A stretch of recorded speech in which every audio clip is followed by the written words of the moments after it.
Nuestra historia empezó como una escena de una película de esas que te llegan al corazón. Fue gracias a Mark, un amigo que teníamos en común y que tenía un don para juntar a buena gente, que conocí a Sara. Conectamos al momento, fue una chispa que nos hizo sentir algo emocionante y, a la vez, muy a gusto. Hablamos durante horas esa primera noche, contándonos historias, sueños, y con unas risas que nos hacían sentir como en casa. No fue solo una atracción pasajera, fue como encontrar la pieza que faltaba. Recuerdo que pensé que era una persona súper auténtica. Su sonrisa podía iluminar una habitación entera, y su bondad era una fuerza amable. Esos primeros días estuvieron llenos de descubrimientos y de un cariño que iba creciendo, un cariño que se sentía puro y fuerte, como una luz de esperanza. Los 2 años siguientes fueron como una historia muy bonita, tejida con hilos de alegría, aventuras juntos, y un amor cada vez más grande. Construimos una vida juntos, ladrillo a ladrillo, con la risa como si fuera el cemento que nos unía, y el respeto mutuo como nuestros cimientos. Viajamos, probamos aficiones nuevas, nos apoyamos en nuestros sueños y metas, y disfrutábamos de lo bien que se estaba juntos, así de simple. Casarnos fue como el siguiente paso natural, una forma de celebrar esa unión tan fuerte que habíamos creado. El día de nuestra boda fue perfecto, rodeados de amigos y familia, la demostración de lo que creíamos que era un amor a prueba de todo. Cuando miro atrás, esos años brillan con una luz especial, una luz que ahora, al recordarla, me da nostalgia y un poquito de tristeza. Es un recuerdo de lo que fue y de lo que podría haber sido. Pero, por debajo de toda esa felicidad que compartíamos, una pequeña sombra empezó a crecer dentro de mí. La noticia del embarazo de Sara debería haber sido el momento más feliz de todos, la prueba más grande de nuestro amor y de nuestro futuro juntos. Y durante un tiempo, de verdad que lo fue. Lo celebramos, soñamos, elegimos nombres, e imaginamos la vida que tendríamos con nuestro bebé. Había tanta emoción, tantas ganas de que llegara. Sara estaba radiante, su alegría se contagiaba, y yo sentía una admiración y una gratitud muy grandes. Esto era todo lo que habíamos hablado, todo lo que habíamos deseado. Nuestra familia estaba creciendo, y nuestra historia de amor empezaba una etapa nueva y emocionante. El mundo parecía lleno de cosas buenas por venir, y nuestro futuro juntos se veía lleno de luz y con muchas posibilidades, lleno de risas de bebé y zapatitos en la puerta. Pero, según pasaban los meses, esa manía mala que yo tenía dentro, encontró un sitio nuevo y bueno donde agarrarse y crecer. Mi miedo, que siempre buscaba algo a lo que agarrarse, empezó a centrarse en lo más importante de nuestras vidas, nuestro bebé que iba a nacer. Una vocecita de duda, sin sentido y que yo no quería, empezó a aparecer en mi cabeza. ¿Y si? Esa pregunta terrible y pequeña empezó a sonar una y otra vez, cada vez más fuerte y sin dejarme en paz. No se basaba en ninguna prueba, ni en ningún cambio en Sara, ni en nada real. Era solo cosa de mis propios miedos, de que yo no podía estar feliz y tranquilo sin más. Mi miedo más profundo de que algo tan bueno no podía durar sin algún fallo escondido, o sin que fuera a pasar algo malo. La idea de una prueba de paternidad empezó como un pensamiento rápido y que me daba vergüenza, uno que intenté quitarme de encima como si fuera un bicho molesto. Pero mi manía, que no paraba y era cruel, lo alimentó. Cambió mi forma de ver las cosas, haciéndome ver sombras donde solo había luz. Empecé a darle vueltas a conversaciones, a pensar mucho en las amistades que Sara tuvo antes, buscando cualquier cosa a la que mi miedo pudiera agarrarse como si fuera una prueba, aunque no había nada que encontrar. La lucha dentro de mí era agotadora.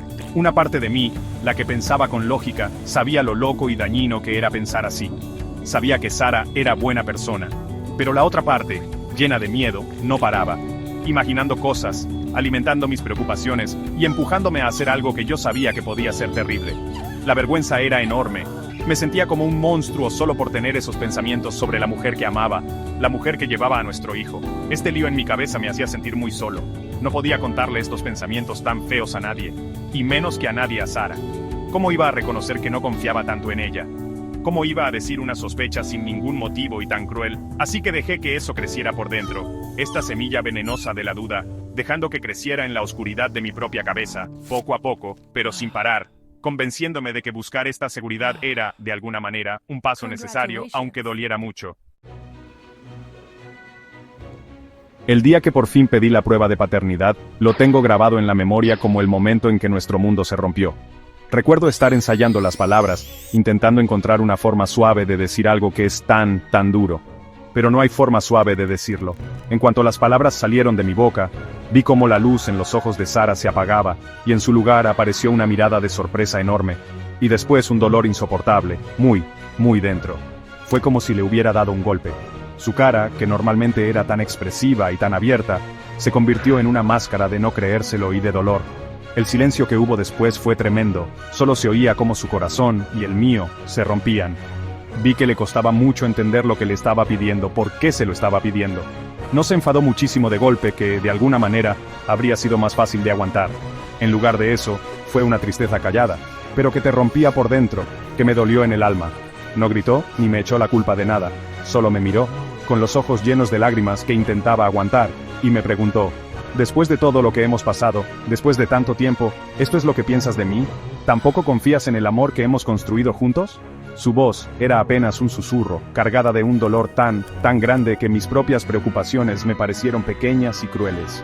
Me explicó, con una elegancia que yo no me merecía, lo muchísimo que le había dolido lo que le pedí, cómo eso ponía en duda no solo que ella me fuera fiel, sino lo más importante de nuestra relación, y el amor que ella me había dado con tanta generosidad.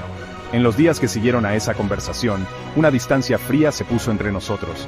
El calorcito que antes definía nuestra casa, se convirtió en un espacio frío, como de hospital. Sara estaba allí físicamente, pero era como si su alma se hubiera ido. Se movía por la vida que compartíamos como un fantasma. Su tristeza era como un reproche constante, pero en silencio. Entonces, con una calma que demostraba lo rota que estaba su confianza en mí, me dijo su decisión, que necesitaba espacio, que necesitaba irse. No era una amenaza, ni un truco para negociar. Era una afirmación, tal cual, la consecuencia del daño irreparable que mis manías habían causado. Dijo que no podía vivir con alguien que dudara de ella de esa manera tan profunda. Alguien que podía herirla tan profundamente.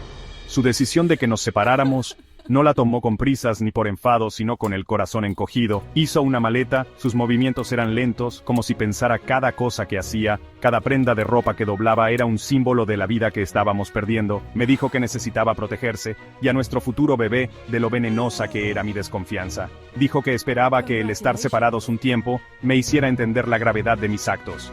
Mientras la veía irse por la puerta, una parte de mí sabía que ella tenía razón, pero otra parte de mí, más cabezota, todavía se aferraba a la idea equivocada de que mis miedos tenían algo de razón. El silencio que dejó al irse era la prueba más clara de mi tremendo fracaso. La marcha de Sara debería haber sido un toque de atención, un momento para darme cuenta claramente del dolor que había causado. Pero en lugar de eso, mi paranoia, ahora sin control y alimentada por la separación, parecía hacerse más fuerte. Al principio, los espacios vacíos de nuestra casa no me llenaron de arrepentimiento, sino de una justificación extraña y retorcida para mis sospechas anteriores. Mi mente, atrapada en su círculo vicioso, interpretó que se fuera no como una consecuencia de lo que yo había hecho, sino como una posible prueba de que yo tenía razón al dudar. Es aterrador cómo el miedo puede cambiar la realidad, haciéndote el malo de tu propia película, y de alguna manera, haciéndote pasar por la víctima, o al menos por un detective que no quiere serlo. Me da mucha vergüenza reconocer lo que hice después. En el silencio solitario de nuestro piso, invadí su intimidad de formas que nunca pensé que sería capaz. Husmeé entre las cosas que había dejado, sus correos electrónicos, sus diarios viejos. Estaba buscando algo, cualquier cosa, para confirmar la terrible semilla de la duda que yo mismo había plantado y cuidado. Claro, no encontré nada que la culpara, nada más que más pruebas de su amor, de sus esperanzas para nuestro futuro, de su ilusión inocente por nuestro bebé. Cada cosa que encontraba era una nueva punzada de culpa, pero mi necesidad obsesiva de encontrar la verdad, una verdad que solo existía en mi mente llena de miedo, me empujaba a seguir, cavando mi propia tumba más hondo con cada búsqueda desesperada. La falsedad de lo que hacía era increíble, aunque yo no me daba cuenta en ese momento. Yo le pedía a Sara total sinceridad y fidelidad, pero yo me estaba portando de forma engañosa, traicionando la misma confianza que decía estar buscando. Le exigía a ella algo imposible mientras dejaba que mi propia honradez se viniera abajo. Mi miedo había creado un doble rasero muy grande. Que ella necesitara intimidad me parecía sospechoso.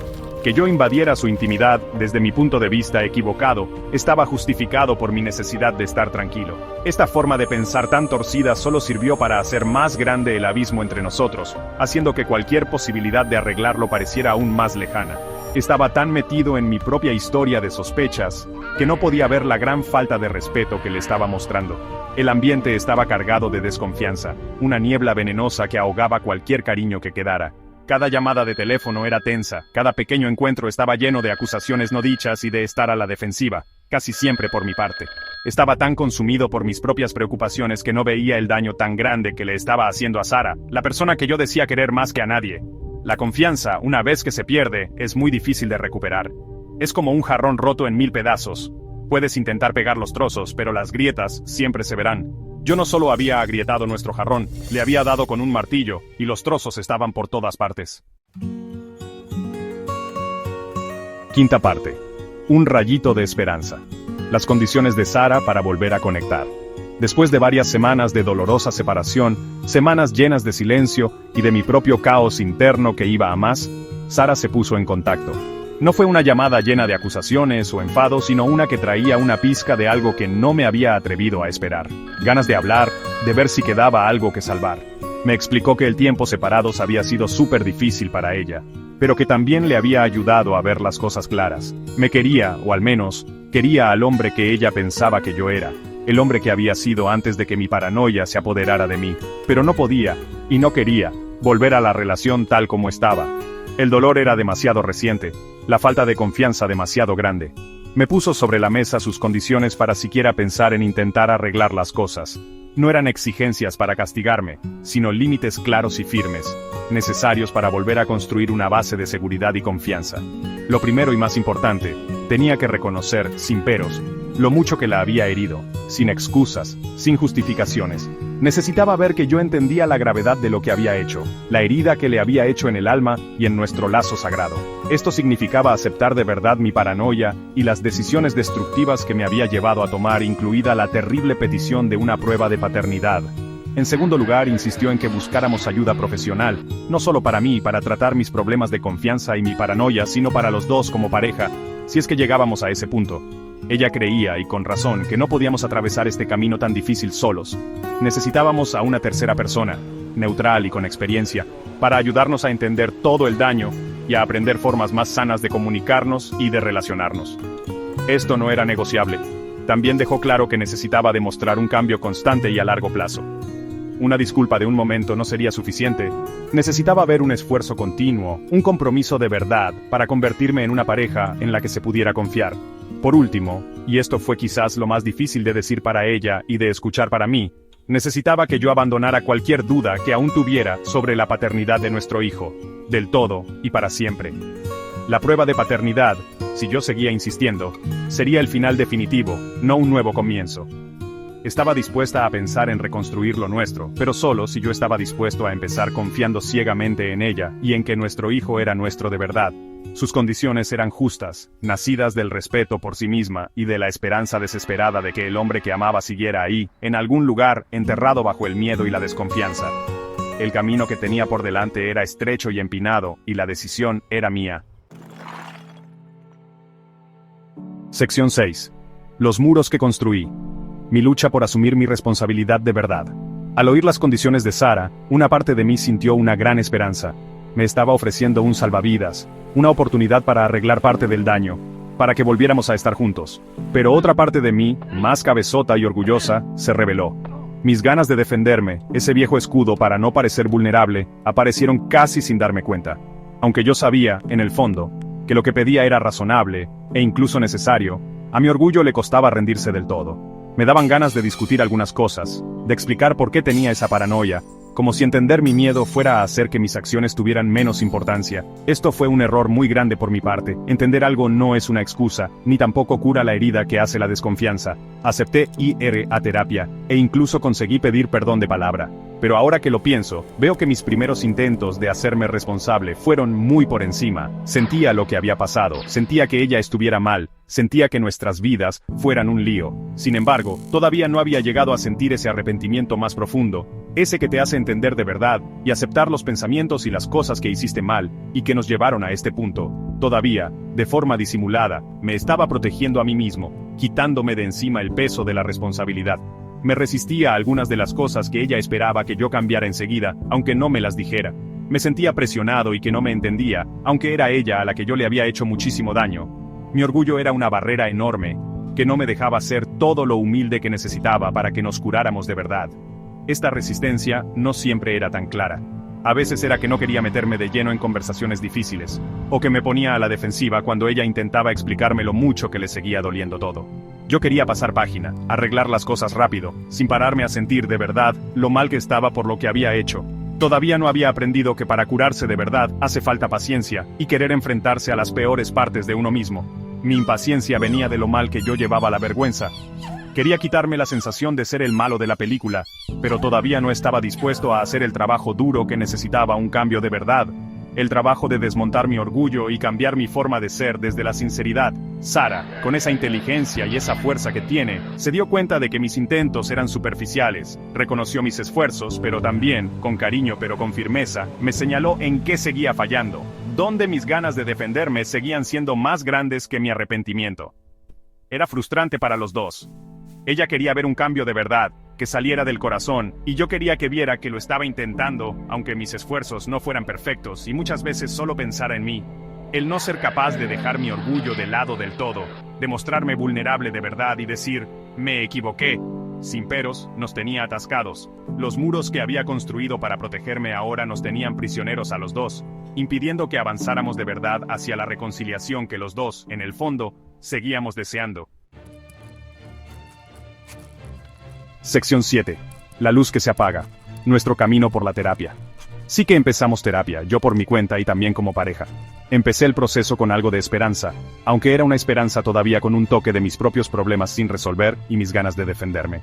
La consulta del terapeuta se convirtió en el escenario semanal de nuestras conversaciones tensas. Nuestro terapeuta era paciente y sabía lo que hacía, y creó un lugar donde, en teoría, se podían decir las verdades difíciles. Intentó guiarnos por el laberinto de mi paranoia y el dolor profundo de Sara, animándonos a hablar abiertamente y a entender mejor lo que pensaba el otro. Para Sara, era un sitio donde expresar su dolor y su necesidad de un cambio de verdad. Para mí, muchas veces era un sitio donde me sentía examinado y era incómodo. En esas sesiones, empecé a ver más claro todo el daño que había hecho mi desconfianza. Oír a Sara explicar sus sentimientos, cómo se sentía traicionada, delante de una tercera persona neutral, hizo que me costara más desviar el tema o quitarle importancia. Pero, incluso así, avanzaba muy despacio. Tenía momentos en los que veía las cosas claras, momentos en los que de verdad podía sentir su dolor, y cómo yo lo había causado. Pero luego, volvían las viejas costumbres de ponerme a la defensiva y de protegerme a mí mismo. Me costaba mostrarme vulnerable siempre y aceptar mi responsabilidad, que era tan importante para volver a confiar el uno en el otro. Era como dar 2 pasos para adelante y 1,5 para atrás, un baile frustrante en el que casi lo lográbamos, pero al final no. Sara, hay que reconocerlo, se metió de lleno en la terapia. Era sincera, se mostraba tal como era, y decía claro lo que necesitaba de mí. Quería creer que el cambio era posible, que podríamos encontrar el camino de vuelta, pero pasaban las semanas, y luego los meses, y mi transformación seguía sin completarse, como si se resistiera. Veía cómo la esperanza en sus ojos empezaba a apagarse. Mi falta de constancia, mis momentos de volver a echar culpas o ponerme a la defensiva, eran como pequeños cortes que volvían a abrir heridas que intentaban con todas sus fuerzas curarse. La terapeuta trabajó mucho para darnos herramientas y formas de hacer las cosas, pero las herramientas solo sirven si se usan con ganas de verdad y compromiso, y a mí muchas veces me temblaba el pulso. Darnos cuenta poco a poco de que la terapia quizás no sería suficiente para salvar nuestro matrimonio, era una carga muy pesada para los dos. Había sesiones llenas de lágrimas, otras con silencios tensos, donde lo que no se decía pesaba mucho en el ambiente. Estábamos hablando, pero ¿de verdad estábamos conectando? ¿Estábamos intentando arreglarlo? ¿O solo estábamos haciendo una lista de las razones por las que nuestra relación ya no tenía arreglo? La luz que Sara había ofrecido, esa pequeña esperanza de arreglar las cosas, empezó a apagarse por la presión constante de lo poco que yo avanzaba y de lo profundas que eran las heridas. Los dos estábamos agotados, y el camino para seguir adelante se veía cada vez más borroso, perdido en una niebla de dolores pasados y problemas del presente. Sección 8. El capítulo final. Aceptar lo insoportable. Llegó un momento en que el esfuerzo de intentar arreglar lo que estaba tan roto pesaba más que la idea de dejarlo ir. La decisión de divorciarnos no fue una explosión de repente, sino una implosión lenta y triste. No se tomó con rabia, sino reconociendo juntos, con el corazón roto, que mi paranoia le había hecho una herida mortal a nuestro matrimonio. Le dimos una oportunidad a la terapia, hablamos hasta que las palabras ya no significaban nada, pero el abismo de desconfianza, creado por mis acciones, era demasiado grande para cruzarlo. El amor seguía ahí, de alguna forma, enterrado bajo capas de dolor y decepción. pero ya no era suficiente para mantener una relación. La conversación en la que los dos admitimos que divorciarnos era el camino más compasivo fue una de las más difíciles de mi vida. Ya no quedaban acusaciones, solo una tristeza muy grande y la sensación de haber perdido los dos el futuro que una vez imaginamos con tanta ilusión. Nos sentamos juntos no como enemigos, sino como dos personas que se habían querido mucho y que ahora se enfrentaban a la dura verdad de que nuestro camino juntos como marido y mujer se había acabado. La palabra divorcio en sí se sintió como una última piedra pesada tirada a un estanque tranquilo, y las ondas se extendieron tocando cada parte de nuestras vidas, sobre todo la vida de nuestra hija, que era pequeñita y no se enteraba de los cambios tan grandes que estaban pasando en el mundo de sus padres. El proceso legal del divorcio, aunque por fuera parecía amistoso, fue agotador emocionalmente. Repartir las cosas, organizar la custodia, deshacer una vida juntos, trocito a trocito. Cada paso era un recuerdo doloroso de lo que habíamos perdido. Hubo días en que me comía el arrepentimiento, un vacío por dentro que me susurraba mis fracasos. Recordaba muchísimos momentos, preguntándome si podría haber hecho las cosas de otra manera, si podría haber sido más fuerte, haber confiado más, tener menos miedo. Y si eran un suplicio, pero también, poquito a poco y con dolor, empezaron a enseñarme las lecciones que tanto necesitaba aprender. Fue una época de pensar mucho en mí mismo, muchas veces incómodo, pero siempre necesario. Lo que vino después emocionalmente fue como un paisaje lleno de tristeza. Tristeza por el matrimonio, tristeza por los sueños que habíamos compartido, tristeza por el dolor que le causé a Sara, y tristeza por el hombre que no conseguí ser. No había forma de escapar de la pena. Era una compañera constante, pero dentro de esa pena, también había una pequeña sensación de empezar a aceptarlo. Esta era nuestra realidad ahora. El sueño de nuestra familia perfecta se rompió, pero quedaba la posibilidad de crear algo nuevo, algo distinto pero que también valiera la pena, sobre todo para nuestra hija. El dolor fue un maestro duro, pero un maestro al fin y al cabo, que me obligó a enfrentarme a mis peores defectos. Sección 9. Resurgiendo de los escombros, lecciones, perdón y la promesa de un padre. Cuando miro atrás los escombros de mi matrimonio, las lecciones que aprendí son duras e imborrables, grabadas en mi alma por el fuego del arrepentimiento. La más importante de ellas es la tremenda importancia de la confianza como la base principal de cualquier relación sana. La confianza no es solo algo que está bien tener, es el aire que el amor necesita para respirar. Mi paranoia, mis sospechas sin motivo, ahogaron ese aire, y nuestro amor se marchitó. Aprendí que el miedo, cuando dejas que te diga qué hacer, es una fuerza muy destructiva, capaz de romper hasta los lazos más fuertes. Hablar con claridad, mostrarte cómo eres de verdad, y el valor para enfrentarte a tus propios miedos no son cosas de gente débil, sino los pilares que hacen fuerte una relación. Yo no supe hacer estas cosas, y lo pagué muy caro. Perdonarme a mí mismo es un camino largo, un camino difícil y que te enseña humildad. Hay días en que el peso de mis errores parece que me va a aplastar. Pero estoy aprendiendo que perdonarse a uno mismo no es buscar excusas para lo que hiciste, sino aceptar que no eres perfecto y prometer que vas a mejorar. Se trata de entender que, aunque no puedo cambiar el pasado, sí puedo cambiar la persona en la que me voy a convertir. Este camino necesita valor. El valor para enfrentarme a mi vergüenza, para aprender de ella y para esforzarme por ser un hombre mejor. Significa aceptar mi parte de culpa, sin hundirme en el remordimiento, y usar el dolor del pasado como gasolina para un futuro en el que sea más consciente y bueno con los demás. A pesar del divorcio, mi compromiso con nuestra hija, Lily, sigue intacto. Ella es la inocente en todo esto, una niña preciosa y llena de luz que se merece dos padres que la quieran y que puedan cuidarla bien entre los dos, aunque sea por separado. Ahora me centro en ser el mejor padre que pueda ser. Esto significa darle un hogar estable y con mucho cariño, llevarme bien y con respeto con Sara por el bien de Lily, y ser un ejemplo del tipo de persona honesta y que entiende las emociones, cosa que no supe hacer en mi matrimonio. Significa estar ahí para ella, de verdad, y poner lo que ella necesita por encima de todo lo demás. Mi relación con Sara, como padres que somos de Lily, es una nueva etapa, y estoy decidido a que esta etapa esté llena de respeto y dedicación a nuestra hija. Hay esperanza, quizás no para volver a estar juntos como pareja, pero sí para crecer como personas, para sanar, y para construir una vida que nos llene de aquí en adelante, tanto a Sara como a mí. Esta experiencia ha sido una prueba de fuego, que me ha hecho entenderme mejor a mí mismo y saber lo que de verdad importa. El dolor de esta pérdida siempre será parte de mi historia, pero no va a marcar mi futuro. En lugar de eso, elijo que me sirva para construir un futuro en el que me conozca mejor, con más defensas contra el miedo, y con un compromiso renovado de crear confianza y hablar las cosas claras en todas mis relaciones. Todos podemos levantarnos de nuestros propios escombros. Quizás no sin alguna herida, pero seguro que más sabios y más fuertes para seguir adelante.